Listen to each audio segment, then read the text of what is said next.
Ақсарбас кітабы. Менің каналыма қош келдіңіздер. Каналға жазылып, комментарий жазуды ұмытпаңыздар. 4. Ғарыш шайқасы. Иерархия. Европаның озық ойшылдары 19 ғасырдың өзінде-ақ батыс өркениеттің ақыры жақсы болмайтынын болжап, эволюция тығырығынан шығар жолды Азиядан іздеу жайлы өсиет қалдырды. Адамзат барлық рухани жетекшілерін Азиядан ғана алып келген еді. Адамзатқа бұрындары жіберілген ұстаздар ішінен бірнешеуінің ғана жаһандық миссиясын айшықтайтын айрықша мәртебесі болды. Сакьямуни өмір мен өлім сырын ашқан үшін Будда нұрланған деген атақ алды. Құбылу заңына сай, адам ешқашан өлмейді. Ол бар болғаны бір энергиялық күйден келесісіне өтіп, бір-бірімен алмасқан өлім мен өмір тізбегінде жүре береді. Әр кезекті құбылудың шарты мен сапасы карма, яғни себеп-салдар заңына тәуелді. Ғайса пайғамбар қасиетті қанымен адамдарды қадым заманнан келе жатқан күнәдан арылтты. Құдаймен татуластырды. Дамуы кенже болса да, қылмысы үлкен адамзаттың эволюция имтиханын кейінге қалдырды. Сол үшін де құтқарушы атанды. Мұхаммед пайғамбар ақырдың пайғамбары болғасын ерекше міндет атқарады. Ол өзіне дейінгі діндердің синтезі исламды алып келді. Сондықтан да ислам жер бетіндегі соңғы дін және мұсылман қауымын әзәзіл азғыруынан қорғайтын берік қалқаны. Ғарыш сарбазы жеңімпаз деген эволюциялық мәртебені иеленген. Зұлымдық иерархиясын талқандау соның ғана пешенесіне жазылған. Христиандар үшін ғарыш сарбазы құтқарушы, бір кезде сенушілерге жіберуге уәде еткен жұбатушы параклет. Мұсылмандар оны әл-қахар деп атайды. Буддистер оның Индиядан алыс, солтүстікте темір ғасырының аяғында дүниеге келіп, әлемдік зұлымдықты жазалайтын Майтрея екенін айтады. Планета рухы Люцифердің сатқындығы кесірінен жер ғарыш қауымдастығынан шеттетілді. Содан соң иерархия адамзат үшін жер эволюциясын аяғына дейін жеткізетін ғарыш сарбазын таңдауды ұйғарды. Ғарыш қауымдастығы осы мақсатпен ұйымдастырылған байқауда ең мәртебелі иерархия шәкірттерін сарапқа салды. Бірінші талапкер аса көркем еді. Ұстазы дүниені сұлулық құтқарады деген оймен бұл шәкіртін жетекшілікке ұсынды. Адамдарды адастырмайтын шамшырақ, данышпандық деп білетін келесі ұстаз екені талапкер данышпанды додаға салды. Үшінші ұстаз сөз таптаумен кеңесті таң қалдырған шешен шәкіртін алға тартты. Ең соңында иерархия алдына тұла бойынан мейірім мен шапағат төгілген шәкірт келді. Бұл жолмен барша ұлы иерархия жүріп өткендіктен кеңес кесімі белгілі болғандай еді. Бірақ үнсіз отырған кеңес басшысы иерархияның осы таңдауын бекітуді ұсынғандарға жауап ретінде өз шәкіртін ортаға шақыруды өтінді. Оң аяғын сылти басқан шәкірт кеңес алдына келді. Айтарлықтай көркі жоқ шәкірт сұрақтарға да онша жатық жауап бере алмады. Асқан данышпандығы да байқалмады. Ең басты сынға келгенде шәкірт ерекше мейірім үлгісін көрсету бұлай тұрсын, қатыгездікпен шектес мінез көрсетіп тас-талқан болды. Шошынған кеңес мүшелері кешірімпаз һәм мейірбан ұстазына шәкірт таңдауда қателескен жоқсыз ба деген сауал қойды. Ұстаз жауабы қарапайым да анық шықты. Бұл шәкірт эволюция барысында ұстазына айнымас адал болып қалыптасты. Тек осы қасиетінің арқасында ғана ол Люцифердің өзге талапкерлер шырмалмай қоймайтын тұзық торларына тұтылмайды. Кеңес бір ауыздан шешім қабылдады. Айнымас адалдық адам баласы үшін өте сирек кездесетін қасиет. Демек, рухтың бұл сипаты аса қымбат игілік боп саналсын. Сол себепті билік белгілері мен эволюция туы сөзсіз осы шәкіртке берілсін, және оған барлық тиесілі өкілеттерімен қоса жеңімпаз мәртебесі тапсырылсын деп ұйғарылды. Ол кезде жер бетінде 6-шы саты адамдарының пайда болу мүмкіндігінің өзі қол жетпес арман еді. Иерархия ғарыштың қалған бөлігін Люцифер індетінен сақтау үшін күрес жүргізіп жатты. Құтқарушының қасиетті қаны ғана зұлымдық күштерін тежеп, ұлы ғарыш майданын бастап берді. Люциферді өз планетасында және ғарыш эволюциясы спиралында тізбекті апат тудырмай жеңу жер адамның ғана қолынан келетін іс. Және ол жер эволюциясы барысында Люциферден бір саты жоғары рухани деңгейде тұруы тиіс. Бір өркениеттің өзге өркениет ісіне ізгі ниетпен болса да араласуына, оның орасан ауыр зардабы себебінен тыйым салатын ғарыш заңын осылай ғана іске асыруға болатын еді. Ғарыш бауырластығына өз еркімен кірген өркениеттер ғана өзара араласып, ортақта оң карма қалыптастыра алады. Жер, ғарыштағы карма шиқан іспетті. Карма заңымен оны жер адамының қолымен емдеп, не жойған дұрыс. Ғарыш күштерінен жүздеген миллион адамнан тұратын, тірі қалқанмен жасырынып отырған Люцифер өз аузындағы көкірегімен таныған жаратушысына сеніп, дүние рахатынан азапты өлімді артық көрген адам баласынан жеңіліс табуға тиіс болатын. Ал бұның ішіндегі ең таңдаулысы өлім мен өмірді кешіп күресе жүріп, зұлымдық күштерін жеңе алатын ғарыш өкілеттілері мен толықтырылған рухани қуатқа жету үшін адамдық эволюцияның барлық сатысынан өтіп болды. Жаратушының ырқымен жер планетасын Люцифер нұр тасушы атты экс ғарыш құрылысшысы жасады. Әріптестерінің ішіндегі ең шебері болғасын, ол ғарыштағы ең тамаша планетаны жасап, оған тіршіліктің ең мінсіз формаларын қалыптастырды. Кейін асқынған менмендігі мен бауырластарынан жасырған тәкаппарлығы оны құдірет болуға итермеледі. Сөйтіп ол жерді ғарыш бауырластығынан үзіп, эволюция спиралін бұзды. Ғарыш бауырластығынан алған құпия білім мен қабілеті арқылы ол планетаның жойылуы ғарыш спиралі бойымен жоғарыда да төменде де тізбектелген апат тудыратынын жақсы біледі. Ғарыш заңдарына сай, планета оның құрылысшысынан тартып алу мүмкін емес.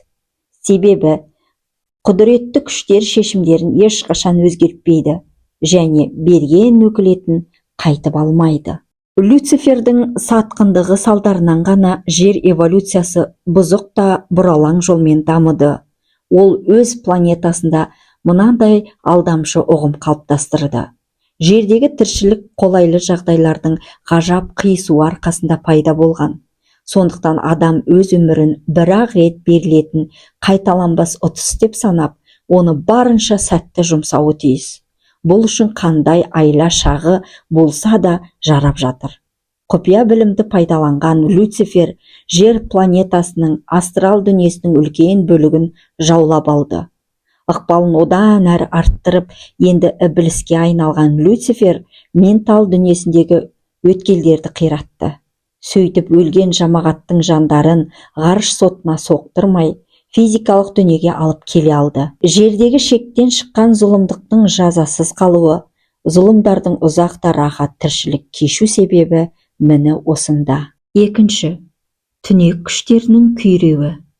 Ғарыш бауырластығының табиғатына қирату мен жою жат. Олар мейірбандық жолмен табиғи эволюция арқылы дамиды. Түнек күштерінің астрал дүниесіндегі үстемдігінің бітпестей болып көрінуі де осының салдарынан. Планета рухы Люцифердің сайқал сатқындығы ғарыш бауырластығынан қиын жағдайда қалдырды. Ерекше білімге ие планета рухын сарбаз болып, эволюцияланған жер тұрғыны ғана жоя алатын еді. Көптен күтілген ғарыш сарбазы 20 ғасырдың аяғында паш етілді. Бұның арты жер уақытымен 1978 жылдың 20 ақпаны күні астрал дүниесінде жарық пен түнек күштерінің орасан зор шайқасына ұласты. Ғарыш шайқасы алдында басымдық ғарыш бауырластығы жағында емес еді. Себебі ғарыш заңдарына сай ғарыш бауырластығының саналы тіршілік иесіне зиян келтіруге хақысы жоқ. Сондықтан олар түнек күштеріне тежеу және ығыстыру құралдарын ғана қолданды. Жеңімпаз қорғанып жатқан ғарыш бауырластарына ең қиын сәтте астрал дүниесімен көмекке келді. Ол барынша жеделдетілген эволюциясы барысында бойында ғарыш энергиясын түрлендіретін қуатты қабілет қалыптастырған еді. Соңғы сәтке дейін жеңімпаздың Люцифердің басқа құрбандарынан еш айырмасы болған жоқ. Сондықтан ол Люцифер мен оның Әзәзіл тыңшыларының назарынан тыс қалды. Ғарыш сарбаздарының шайқасы келіп кірісуі сайтаншылар үшін күтпеген жайт болды. Адал жолмен тиянақталған эволюция потенциалы бірнеше ай ішінде шырқай өрлеуге, кәдімгі адам дәрежесінен ғарыш сарбазының деңгейіне көтерілуге мүмкіндік берді. Бұл оқиға Люцифер тарапынан ескерусіз қалған жоқ. Ол ғарыш бауырластығы қатарында жүргенде бұндай құбылыс болып көрмегенді. Зор білім иесі ретінде планета қожасы құдіретті күштердің қарымта қайтаратынын болжай алды. Шамадан тыс дамыған жансақтау түйсігі оған беймәлім бір қатердің төніп келе жатқанын сездірді. Ғарыш тарихындағы тұңғыш эволюцияны жасаған Люцифер алдағы бұлтарылмас жазаны зор үреймен күтетін еді. Ғарыш сотына тарылу мүмкіндігі тәкаппар нәпсі иесінің зәресін алып, өзіне етене таныс жоғары тіршілік иелері алдарында жауаптылау қорлығы алаңдатты. Адамдар Әзәзіл империясы атандырған иелік шетінде өтіп жатқан түсініксіз құбылыстар түнек күштерін едәуір қобалжытты. Аса қуатты рухани тұлғалардың айнымас серігі болып табылатын феномендер ғарыш бүркеншігінің ең қорқынышты болжамдарын расқа шығарды. Сол себепті Люцифер шайқас алдында түнек күштері басып алған дүниелерден келіп қосылған құдіретті одақтастарына мынаны ескертті. Жаратушымен кейіптес және ұқсас жасалған жер адамы эволюция сатыларымен көтеріле отырып, қысқа мерзім ішінде жоғары тіршілік иелеріне тән қуатқа ие бола алады. Ілім мен күйреткіш қуатына мастанған Люцифердің өзінен аумайтын тәкаппар жаратылыстары бұл ескертуді өз планетасы мен оның тұрғындарының айрықша мәртебесі туралы айтудан талмайтын рухани әкелерінің кезекті бір бөсуі деп қабылдады. Бұндай құрметсіздікке қорланған Люцифер қырсығып, шайқасқа қатыспай қойды. Люцифер мен одақтас дүниелерден келген сансыз түмен жарық күштері сарбаздарын салыстыра бастарды. Ғарыш сарбазы эволюция тәжірибесіне сүйене отырып, Әзәзіл әскерлері шешуші соққы үшін барын салғанын ұқты. Бұл шайқасқа тек негізгі күштер ғана емес, резерв те түгел тартылды. Жеңімпаз ғарыш энергиясының орасан зор қуатын жолындағысын жайпап өтетін жойқын соққы қылып бағыштады. Қасиетті кітаптарда айтылған жарық және түнек күштері арасындағы ұлы шайқас қуаты мен күші жағынан теңдесі жоқ беймәлім от жарқылымен аяқталды. Түнек күштерінің қорған сауыт құралдары от жалын шарпуына шыдамай сөгіліп, күл паршасы шықты. Люцифер қауіпсіз қашықтықтан одақтастарының күйреуіне айызы қана тамашалап тұрды. Оның көкірегінде тым қысқа эволюция мерзімі ішінде ғарыш сарбазын қалыптастыра алған кезіндегі өз ғарыш бауырластығы үшін мақтаныш сезімі де жылт етті. Ғарыш заңдарына сай бұндай қуатқа физикалық дүниеде өмір сүретін адам баласы ғана ие. Адам денесінде ғарыштан аумайтын қасиет көздерін сақадай сай ұстау соның ғана қолынан келеді. Жеңімпаз кәдімгі адам ағзасында энергия тепе-тендігін басқаратын отты қасиет көзін әр ғұмыры сайын дамыта алды. Әрине, 7 негізгі қасиет көзінің бірін баса дамыту іс-түссіз кетпейді. дегенмен діттеген мақсат орындалды. Сірә ғарыштың осыдан кейінгі эволюция дамуында бұндай жойқын қаруды қолдану қажетті болмайтын да шығар. Ғарыш сарбазының осы шайқас кезіндегі қасиет көздерінің қызметін қайталау қалай мүмкін болмаса, жеңімпаздардың эволюция жолын қайталап шығуы да солай мүмкін емес. Энергияның бір дүркін атылысы кезінде барлық қасиет көздері жүрек көздерінің басқаруымен дәл де өзара жарасып істеп тұрды. Қасиет көздерінің іске қосылу ретінің болмашы ауытқуының өзі кеңістікте сейілген ғарыш энергиясының сел боп құйылып, энергия атылысына айналуын тежеп еді. Бұны ядролық жарылыстан күш алатын лазерлер жүйесінің қызметіндегі ауытқумен салыстыруға болады.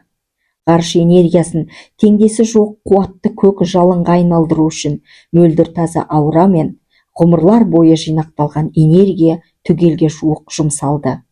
Сайтаншылар бұл құдіретті қуатқа төтеп бере алмады. Люцифердің одақтастары шегініп қана жан сақтады. Негізгі бұлардың қайсарлығы мен сұмдық жеңілістен кейінде шешім қабылдау қасиетінен айырылатынын мойындау керек. Түнек иерархиясының ақыры болып табылатын 1978 жылдың 20 ақпанын жаһан тарихындағы шешуші күн деп есептеуге болады. Люцифер одақтастарының табансыздау бір бөлігі майдан даласын тастай қашып, ғарыштың шексіз кеңістігінде жасырынбақ ниетте. Негізгі күштен түнек иерархиясынан бөлініп қалған бұлардың құритыны айдан анық. Түнек күштерінің басым бөлігі қатарын бұзбаған күйі, амал айласы мол, Люцифермен бірге өздерін астан кестен қалған қарудан жердегі қамалдарына барып бас сауғалауда. Шабуылын жалғастырған жарық күштері Люцифердің әлі де тегеурінді түмендері мен одақтастарын галактика шетіне күн маңына ығыстырды. Ғарыш шайқасынан кейін Люциферге орданың бас абызы ретінде иерархия заңына бағынып, өз еркімен қылмыс ұйымын тарату шартымен кешірім алу мүмкіндігі ұсынылды.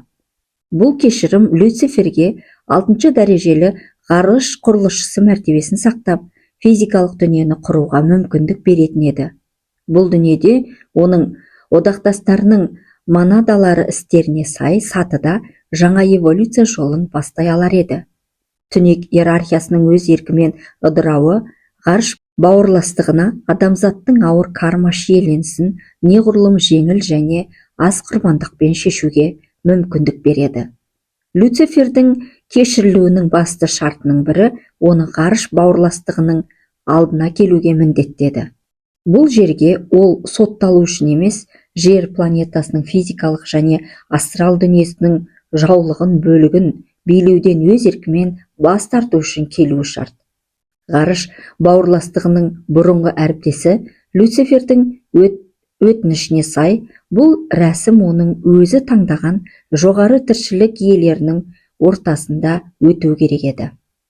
Оның барынша өтініші қабыл алып, ғарыш сарбазы соғысты тоқтатты.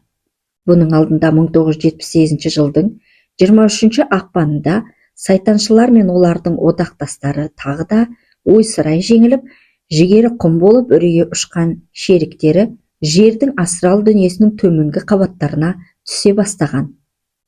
Түнек иерархиясы басшылары бұл дамылды талқаны шығып, тентіреп кеткен түмендерін бір жерге шоғырландыру, шайқасты жалғастыру үшін күш жинау, өздеріне бейтаныс бұл ахуалда қорғануға қажетті айла шарғы ойлап табу үшін берілген мүмкіндік ретінде қабылдады. Олардың қажыр қайраты мен тапқырлығын кез келген тіпті шарасыз деген ахуалға шапшаң бейімделгіш қабілетін мойындау керек. Люцифердің айналасындағылар мен одақтастары жоғары сотқа түбегейлі қарсы болды. Олар түнек иерархиясындағы билігі мен мәртебесін шайқасып қана сақтай алар еді. Сөйтіп болмай қоймайтын ақыр заманын барынша кешеуілдетуді ойлады. Әзәзіл әскерлердің бір бөлігі астрал дүниесінің төменгі қабаттарына шегініп үлгерді. Алайда энергия қорының тапшылығынан олар бұнда ұзақ уақыт жан сақтай алмайтыны анық еді. Сол себепті түнек иерархиясының жетекшілері рухани әкесінің шексіз менмендігін шебер пайдаланды. Сөйтіп, құдіретті күштер алдында жауап беруге тиісті Люциферді келіссөзді тоқтатып, келісімді тұтқиылдан бұзуға көндірді. Өршелене әрі шебер ұрыс салған сайтаншылар жарық күштерін тағы да ығыстырды. Түнек күштерін тоқтату үшін жеңімпаз қуаты мен таза аурасының қалған бөлігін жұмсауға мәжбүр болды. Жердің астрал дүниесінде өткен бұл шағын шайқаста жарық күштері Әзәзіл әскерін түбегейлі жеңді. Оларды Люцифермен қосып жер планетасының физикалық дүниесіне, Жетісу аңғарына құлатты. Біздің дәуіріміздің 1978 жылдың 12 және 17 мамыры күні Алматы қаласының үстінде жұмыр найзағай, жеңілген сайтаншылар манадалары төгіліп, ұзақ уақыт дыбыссыз жұмбақ жалт ойнап тұрды. Бұл астрал дүниесіндегі аталған соңғы шайқастың нәтижесі еді. Люцифер мен оның сыбайластары физикалық дүниеде алдын ала зомби қылып дуалап қойған серіктердің тәндерін иеленді. Ендігі шайқас осы физикалық дүниеде жүреді. Үшінші, жалған пайғамбар сайтаншылар. Адам ерекше сиқыр арқылы зомбиге айналдырылады. Нәтижесінде оның тәніндегі манада орнына өзге тұлғаның манадасы салынады.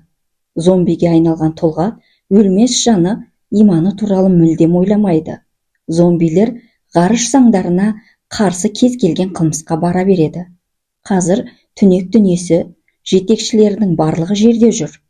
Олар нақты адамдардың тәнін жамылған. Мақсаттар айқын. Ғарыш сарбазын табу, оның мүмкіндіктерін анықтау және сол арқылы қорғаныс пен шабуылдың жаңа құралдарын тиянақтау. Күн маңайы кеңістігіндегі түнек күштерінің аман қалған аппараттарының дені жарық күштері тарапынан шабуылға ұшырады. Олар негізгі тұрағы жер планетасына қарай ығысып барады. Осыған орай жер адамдарының беймәлім ұшу нысандарының қатыгез мақлұқтармен ұшырасуы жиілеп кетті. Жат планеталықтар деп аталып жүрген бұлар адамдарды ұрлап, олардың санасында басқа планета, болдық мыс деген алдамшы әсер қалыптастырады. Бұл ғарыш заңы үзілді кесілді тыйым салған қарекет. Эволюция деңгейіне сай құқық алған адамдар ғана онда да тек астрал денесімен жоғарғы дүниелерді аралай алады. Бұдан да биік қабаттарға шығып, жоғары тіршілік иелерімен тілдесу қажеттілігі туындағанда, адамның астрал денесі арнайы қоймада қалдырылады. Одан арғы сапар мен сұхбат ментал дене арқылы жүзеге асады. Эволюцияның тиісті сатысында тұрған адамзат пайғамбарлары мен таңдаулы жетекшілері білім және өкілеттерін осы жолмен ғана алған. Жарық күштерінің бұдан әрі өрбіген шабуылы Люцифердің одақтастары мен аппараттарының күн маңайы кеңістігіндегі жолын кесті. Жер адамның ақылынан тыс, қанатты нысандар 3 және 4 өлшемді кеңістік ұшуға арналған. Алайда жарық күштерінің шабуылы нәтижесінде астрал дүниенің төменгі қабаттарына ығыстырылған бұл аппараттардың қуат қоры өте шектеулі. Жат планеталықтардың адам мен оның мүмкіндіктеріне деген ықыласы осыдан туындайды. Олар адамдарды ұрлап, көбіне анайы да айуандық сипаттағы түрлі тәжірибе жасайды. Бұл тәжірибелер жаратушыға ұқсас адамнан барынша қысқа мерзімде қасиет көздері жасанды түрде дамытылған күйреткіш күшке ие сайтандар био-роботтар жасауды көздейді. Адамның сеніміне ие болу үшін жат планеталықтар түрлі киелі кепке кіреді. Ғажайып қасиеттерін паш етіп, жұртты емдеп ақыл үйретеді. Сол себепті сенушілер христиан және ислам низамдарын қатаң ұстанып, мұндай қарым-қатынастардан тартыну керек. Құдіретті күштердің басқа тіршілік иелерінің кармасына араласып, ғарыш заңын бұзбайтынын есте тұтқан жөн. Тәжірибе не басқа планетаға зиярат ету негізінен қарапайым да сенгіш еңбек адамдары таңдалатыны байқалған. Бұл жерде бұлардың ауыр карма қарызы жоқ болғанымен, жаратушыға сенімнің солғындығы шешуші рөл ойнайды. Әзәзіл үмбетті биороботтарын ғажайыппен кездессе, аузы ашылып қалатын осындай балаң сана иелерінен даярлайды. Жеке адам үшін жақсы не жаман өркениет деген болмайды. Өркениеттер ғарыш заңын бұлжытпай ұстанатындар және ғарыштың басты эволюция және карма заңдарын бұзатындар болып екіге бөлінеді. Жат планеталықтардың жер адамдарымен жасаған рұқсатсыз қатынастары түнек иерархиясы қылмыснамасының жалғасы. Жер адамдарының не басқа да тіршілік иелерінің кармасына араласпау заңы бір ғана жағдайда бұзылуы мүмкін. Қандай да бір өркениет өзін-өзі жоюға бет алған жағдайда, ғарыш зерттеушілері ғарыш бауырластығының санкциясымен болашақ апат себептерін кеңінен зерттей алады. Бұл ғарыш мұрағаттары мен бұндай құбылыстардың алдын алу үшін қажет.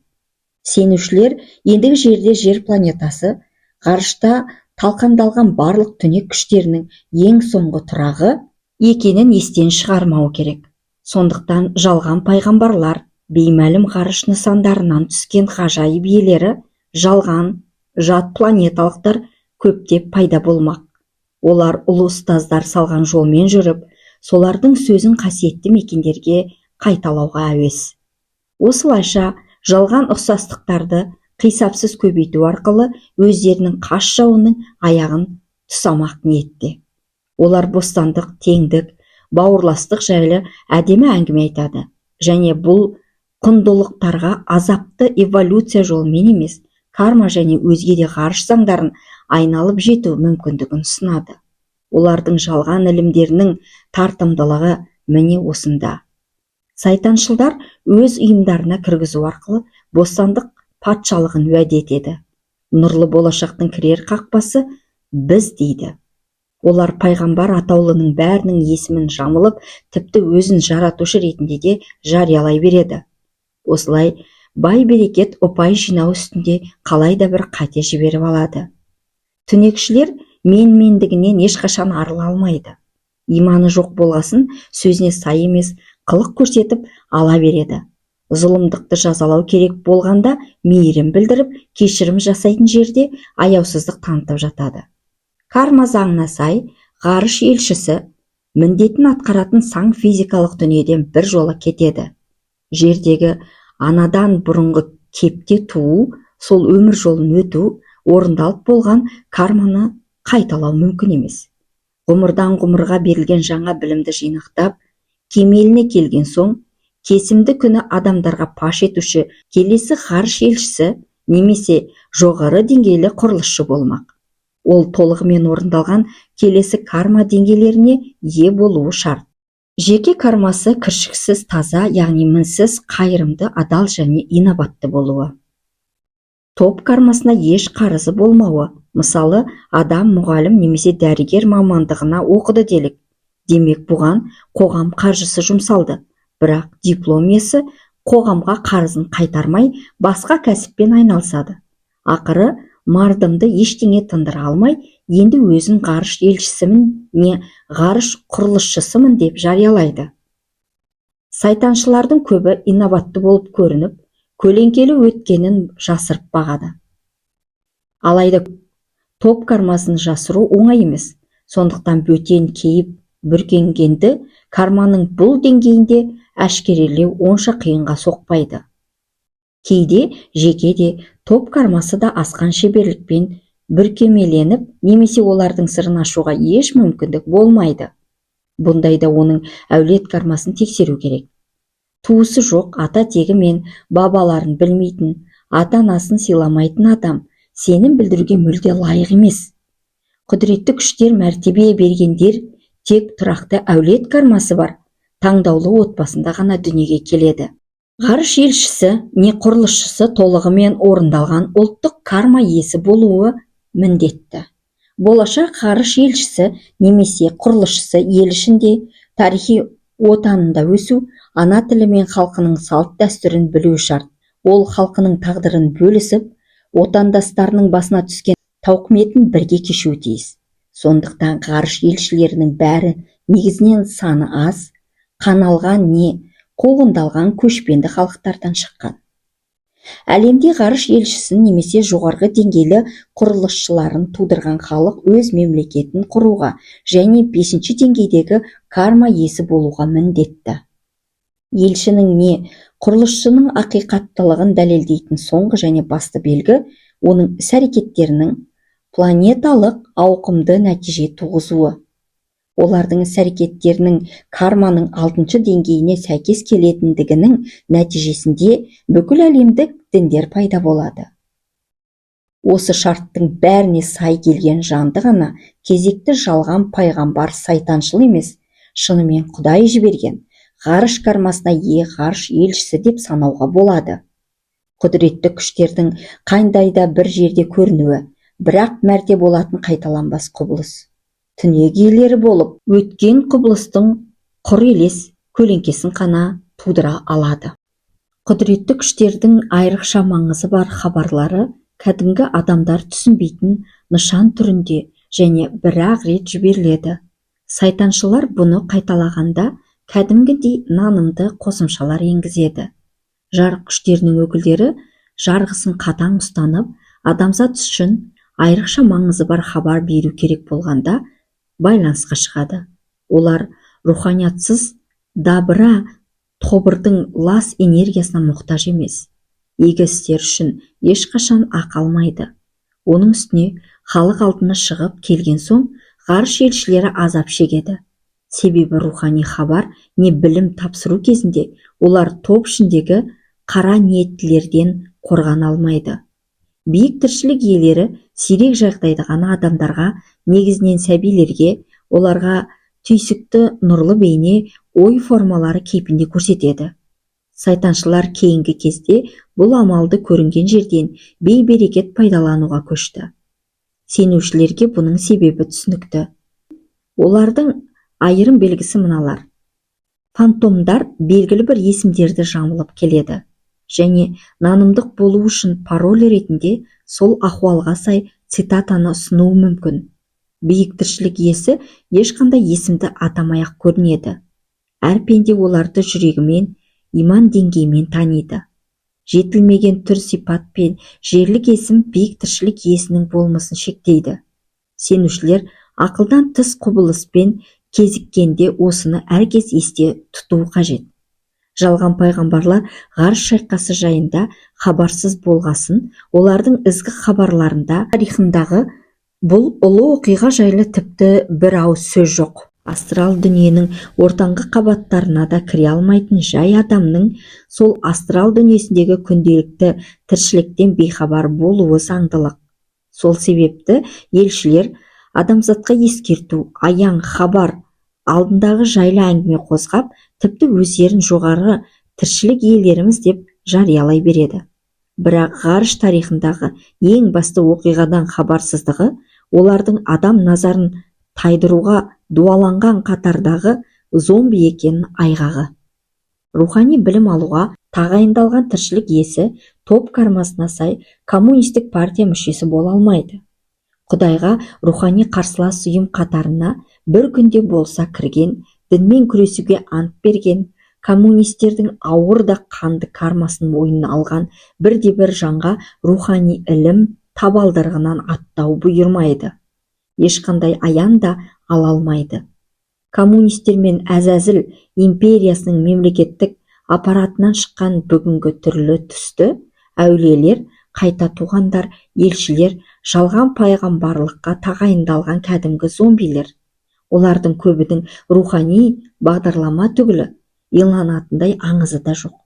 Жалған пайғамбарлардың сахналық киімдері де дәстүрлі діни бейнелерден көшірілген. Олардың идеология тұғырының әлсіздігі сахна эффектілері халықтың қараңғы бөлігіне бағышталған ырым нанымдармен бүркеленеді. Жалған пайғамбарлар адам үйіріндегі жыртқыш міндетін атқарады. Жаратушыға деген сенімі әлсіз жандарды тауып, өз тұзағына түсіреді. Әр жаңадан келген мәсіх пайғамбар елшіні материалдық байлық сынағынан өткізуге болады. Рухы шынымен жоғары жан өз еңбегімен күнелтеді. Ақша мен садақа алмайтындығы былай тұрсын, тапқан таянғанын міскіндер мен шәкірттеріне береді. Егер де бұл қағида сақталмаса, сіздің алдыңызда қарапайым ғана алаяқ тұр деген сөз.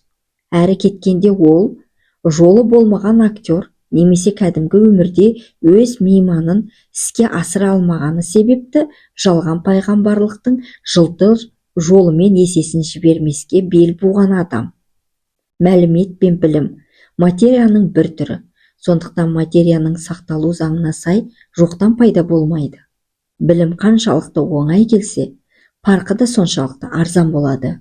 Бейнетпен келген білім, азаппен келген ақиқат қана құнды. Қарапайым жанның аяқ астынан білім иесі болып, бөтен тілді меңгеріп, экстрасенсорлық қабілетке ие болуы түнек күштерінің араласуынан зомбиге айнала бастағанның белгісі. Жалған пайғамбарлар әлемдік зұлымдықтың бар екенін мойындамайды. Олардың идеологиялары зұлымдықты ізгіліктің бір түрі қылып көрсететін сұм теория ойлап шығарған. Түнек тұрғындары Люцифер десе зәресі ұшады. Қожасының атын атауға қорқып, оның бар екенін жоққа шығарады. Люцифердің бар екенін жасыру үшін сайтаншы идеологтар назарды қандықол диктаторлардың өздері сомдаған бейнелеріне аударады. Тоталитарлық идеология оларды әп-сәтте түрлі құдайға айналдырып, желікпелі дақпыртқа бөледі. Диктатордың атын сансыз қайталап, оның ескерткіш пұттарын қисапсыз тудыра жүріп, идеологтар диктатордың маңайына зымиян насихатпен уланған миллиондаған табынушылардың ой өрісін шоғырландырады. Сөйтіп, шебер насихатпен уланған қарапайым кісілердің өзі Люцифердің еркіне жан-тәнімен бағынушыларға айналды. Жалған пайғамбарларға әсіресе менмендік, даңқ құмарлық өздеріне не ілімдеріне келтірген болмашы күмән мен сынды көтере алмау тән. Жол іздеп жанталасқандарды арбауға мүмкіндік беретін және рухани азғындаумен аяқталатын уақытша қабілет өлмес жанның зұлымдық иелеріне сату арқылы ғана келеді. Тұлғаның эволюция сатысымен төмен құлдырауы психикалық энергия бөлінуіне әкеледі. Ал бұл аталмыш жан иесіне қысқа мерзімге экстрасенсорлық қабілет дарытады. Сондықтан бұндай жалған пайғамбарлардың құрбандары бойынан энергия ағынын сезеді. Шалықтайды және бойында бөгде иенің барын сүйсінеді. Сөйтіп алаяқтардың мәңгүрт құлына айналып, солармен бірге тозақ шеңберлеріне түседі. Жалған пайғамбар күшінің әзәзіл табиғатын айғақтайтын дәлел жаппай сеанс кезінде трансқа түсіп, тербеліп, билеп жүрген адамдар болмақ. Жаппай экстрасенсорлық әсер кезінде сана астарындағы жабайы инстинкттерді тежейтін әдет тыйымдары алынып тасталады. Сайтаншылардың құрбандары сеанс кезінде әншейінде істемейтін әрекеттерге барады. Бірақ жаппай экстрасенсорлық сеанстың залалы зардабы экстрасенс келіп кеткен соң мәнсіз хайуандық қылмыскерлердің күрт өсуі арқылы білінеді. Эволюциялық тұрғыдан піспеген адам санасының астарындағы тыйым тектерді алып тастаудың нәтижесі міне осындай. Бір жаратушыға сенетін, руханияты жоғары адамдар экстрасенс пен сиқыршылардан қорықпайды. Бірақ бұларды ұшыратудың өзі тұлғаның рухани өсуін тежейді. Сондықтан кармасына сай душар болған дертіне дауа іздеп аталмыш адамға бару аса қатерлі. Барша сиқыршыларды астрал тозағы күтіп тұр. Мұнда олардың әзәзіл табиғаты ыдырап, осыдан соң адам болып кейіптелуіне жол берілмейді. Ментал дүниесін бақылаудан айырылып қалғандықтан, түнек иелерінің жердегі мүмкіндіктері шектеулі. Олар ғарыш сотын айналып өтіп, физикалық дүниеге жаңа кейіпте не зомби болып оралу мүмкіндігінен бір жола айырылған. Бұдан былай жердің астрал дүниесінен ментал дүниесіне өтетін туннель құдіретті күштердің бақылауында. Әзәзіл үмбет физикалық және астрал дүниелерде шын мәнде жалғыз да қайталанбас ғұмыр кешуде. Ең ақырғы зор майдан түнек иелерінің шын ажалымен аяқталады. Бұдан кейін оларды ғарыштың ғарасат соты күтіп тұр. Соттан соң олардың сайтани тұлғасы толық ыдырайды. Түнек иелерінің астрал дүниесінде бақылаудан айырылуы түнек иерархиясы жетекшілерінің күрт азғындауына әкелді. Бұдан былай олардың қолы астрал дүниесінің аса қастерлі қылмыскерлері мекендейтін төменгі қабаттарына ғана жетеді. Бұл жерде олар барша қабілетінен айырылады. Бүкіл қуатты астрал тозағының тұрғындарынан, соның ішінде өзара қырылысқан жолдастарынан қорғануға кетеді. Олардың астрал дүниесінде қалыптастырылған карма байланыстары жер бетіне сатқындық, төңкеріс, арандатушылық, бірін-бірі өлтіру болып таңбаланады. Енді сайтаншылардың бір ғана мақсаты қалды. Ол еш құрбандықтан тайынбай физикалық дүниеде барынша ұзақ ғұмыр кешу. Бұл үшін барынша көп адамды өзіне сыбайлас ету. Олар физикалық дүние тұрғынына астрал дүниенің өмір нәрінен ада, төменгі қабаттарымен, олардың азғын тұрғындарымен үздіксіз қатынаста болудың қандай да қатерлі екенін жақсы біледі. Астрал қалтарыстарында түнегелерінің және олардың өз іспеттес қылмыскерлердің қатысуымен өткен нақты оқиғалар физикалық дүниеде осыдан айнымайтын сұмдық салдарға әкеліп соғады. Бұрынғы Әзәзіл әулеттің теңдесі жоқ қабілет иелерінің өрескел қателіктері мен мызғымас ынтымағының селдірей бастауы осыдан туындайды. Олардың алдауына түсіп опық жегендердің көбінің кенет көкірек көзі оянып, өлмес жанның қорғау үшін санасын билеген елеспен аяусыз күреске шықты. Өйткені Әзәзіл ордасынан құтылудың бұдан басқа жолы жоқ. 4. Жеңімпаз. Ғарыш шайқасы ментал дүниесі арқылы көптеген адамдардың санасында із қалдырды. Ғарыш соғыстары адам тәніне еніп алатын жат планеталық мейірімсіз мақұлықтар, ақылға сыймас қабілет иеленген адамдар, өткені мен болашаққа жасалған саяхат туралы көптеген фантастикалық роман мен фильмдерді тудырды. Бұның бәрі астрал және ментал дүниесімен саналы қатынасқа түскен адамдар сомдаған ғарыш оқиғаларының нақты бейнесі. Кейбір суреткерлер дәуір, кейіпкер, тұрмыстың егжей-тегжейлі сипаттарын, сол кездегі салт сананың аса көркем де шынайы бейнесін сомдайды. Бұл шығармашылық адамдарын өткен ғұмырларында сол дәуірде жасаған деуге болады. Егер шығарма оқырман не көрерменнің ой санасында өзі ішінде жүргенде әсер туғызса, онда бұл шығарма өткен не болашақтың нақты оқиғалары негізінде жасалған. Ойдан шығарылған туындының болмысында карма байланысы жоқ. Сол себепті ол оқырман не көрермен үшін тартымсыз, тұтынған жанын тұшындырмайды. Біздің дәуіріміздің 1978 жылдың 20 ақпан күні ұлы ғарыш шайқасындағы ғарыш күштері жеңісінің нәтижесінде жер планетасының ментал, әсіресе астрал дүниесі жаңа да жоғарғы сапаға көтерілді. Сөйтіп бұл дүниелер сенушілерге, ғаламдар мен шығармашылық адамдарына жақындай түсті.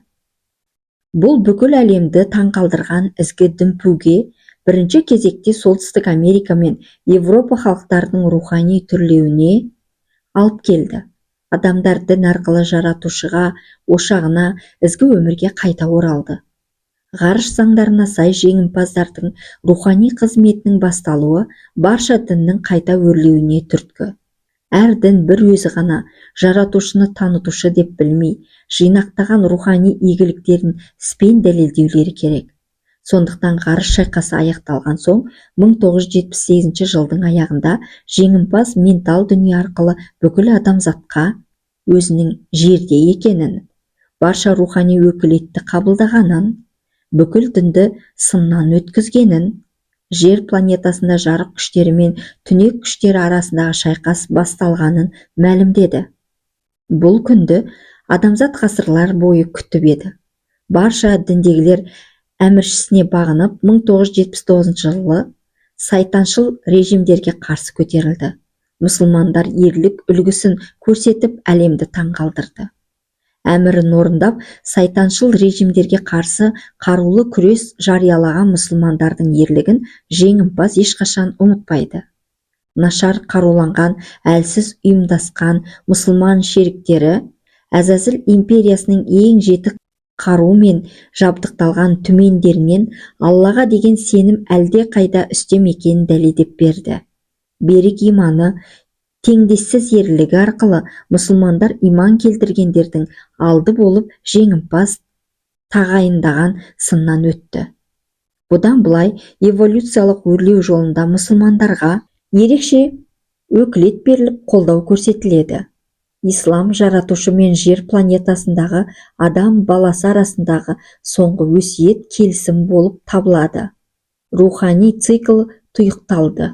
Жер планетасындағы эволюция жоғарыдан белгіленген Армагеддонға дейін көне, жаңа және соңғы өсиет бір тұтастық аясында тәмамдалмақ.